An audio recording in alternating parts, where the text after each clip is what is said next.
क्या इस बार मंगलौर विधानसभा भारतीय जनता पार्टी जीत पाएगी जब मुख्यमंत्री हो, सांसद हो और जा रहे हो नामांकन में? मंगलौर आज तक हम कभी जीते नहीं हैं। हरिद्वार संसदीय क्षेत्र में मंगलौर ऐसी विधानसभा जो हम कभी नहीं जीत पाए। यही मैं कहना चाहूँगा, मतलब इस बार क्या होगा, क्योंकि इतने लोग लग रहे हैं एक साथ, तो जीत पाएंगे या नहीं जीत पाएंगे? जीत पाना या न जीत पाना ये मतदाता तय करेंगे। हमारा काम है पूरी मेहनत से लड़ना। सवाल एक और आया कि आखिर कारण क्या है कि किसी बाहर के व्यक्ति को ला करके मंगलौर विधानसभा लड़ाना पड़ा? क्या मंगलौर विधानसभा के लोग नहीं थे? इटली से लाए क्या? इटली से लाए क्या? हरिद्वार विधानसभा है, हरिद्वार लोकसभा जीतने के बाद त्रिवेंद्र सिंह रावत जी का स्वागत सत्कार हो रहा है। कितना मार्जिन कितना था हरिद्वार में?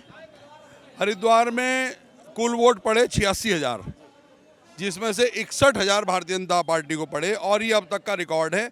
71% पोलिंग भारतीय जनता पार्टी के पक्ष में हुआ है। ये जैसे यहाँ पर जो बूथ कार्यकर्ता हैं जिन्होंने जीता है उसका सम्मान हो रहा है, लेकिन जो जहाँ पर लोग हारे, मतलब जहाँ पर बूथ जो है हार गया कोई किसी और विधानसभा में, वहाँ के उन कार्यकर्ताओं के लिए क्या? देखिए, दो बातें हैं। बूथ जीतना और हारना ये वहाँ की समीकरणों पर भी निर्भर करता है। महत्वपूर्ण यह है कि कार्यकर्ता ने मेहनत से काम किया या नहीं किया, और उसके लिए जैसा अभी तक माननीय त्रिवेंद्र सिंह रावत जी ने अपने अन्य जहाँ भी विधानसभा में कार्यक्रम में ये कहा है कि उसकी समीक्षा लोग स्वयं करें कि क्या उन्होंने पूरी मेहनत से काम किया, क्या और अधिक वोट हम ले सकते थे, क्योंकि ये आखिरी चुनाव नहीं है। अगले चुनाव में हम इससे बेहतर परफॉर्मेंस करें। हरिद्वार विधानसभा जीतने का जो श्रेय है लोग कह रहे हैं मदन कौशिक को जाता, अभी यही मानते हैं? देखिए, मदन कौशिक जी यहाँ के लगातार विधायक हैं जब से हरिद्वार विधानसभा उत्तराखंड बनने के बाद, और लगातार उनका वोट बैंक बढ़ता जा रहा है। वो हमारे प्रदेश अध्यक्ष रहे हैं, हमारे यहाँ कैबिनेट मंत्री कई बार रहे हैं, और इस चुनाव में भी जी जान से लगे हैं, और पूरे लोकसभा में सर्वाधिक मत प्रतिशत अगर हमें कहीं मिला तो हरिद्वार है, तो इसलिए स्वाभाविक उनको श्रेय जाएगा इसका। मतलब मैक्सिमम श्रेय उन्हीं को है?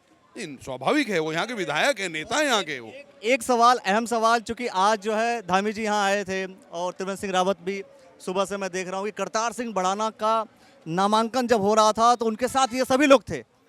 तो क्या इस बार मंगलौर विधानसभा भारतीय जनता पार्टी जीत पाएगी जब मुख्यमंत्री हो, सांसद हो और जा रहे हो नामांकन में, पूरी सरकार लगी पड़ी हो, तो संभावनाएं लगती हैं या नहीं लगती हैं? देखिए, जीतना या हारना ये निर्भर करता है बहुत सारे समीकरणों पर। हम जब भारतीय जनसंघ थे, हम जब भारतीय जनता पार्टी में कुल 2 लोकसभा जीतते थे, तब भी हम हर सीट पर पूरी मेहनत से लगते थे। हमारे चाहे मुख्यमंत्री हो चाहे सांसद हो, वो पहले कार्यकर्ता हैं, और वह कार्यकर्ता का भाव हमारे प्रत्येक नेता के अंदर है। उनकी जिम्मेदारी है अगर एक नामांकन हो रहा है उसमें रहना। और मंगलौर आज तक हम कभी जीते नहीं हैं। हरिद्वार संसदीय क्षेत्र में मंगलौर ऐसी विधानसभा जो हम कभी नहीं जीत पाए। यही मैं कहना चाहूँगा, मतलब इस बार क्या होगा, क्योंकि इतने लोग लग रहे हैं एक साथ, तो जीत पाएंगे या नहीं जीत पाएंगे?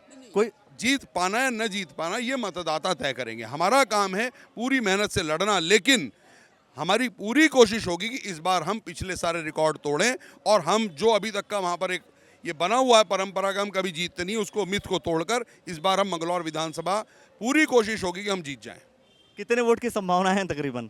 अरे भाई, जब जीतने की ही बात हो रही है तो अगर 5 वोट से भी जीते तो जीतना ही है ना। ये देखना होगा कि मंगलौर विधानसभा क्या वास्तव में जो कि उपचुनाव हो रहा है वहाँ से काजी निजामुद्दीन जीतते हैं, या सरबत करीम अंसारी जी के जो पुत्र हैं मोंटी वो जीतते हैं, या करतार सिंह भड़ाना। सवाल एक और आया कि आखिर कारण क्या है कि किसी बाहर के व्यक्ति को ला करके मंगलौर विधानसभा लड़ाना पड़ा? क्या मंगलौर विधानसभा के लोग नहीं थे? इटली से लाए क्या? इटली से लाए क्या? हरियाणा से लेकर आए? भारत के ही हैं, कहीं भी लड़ सकते हैं।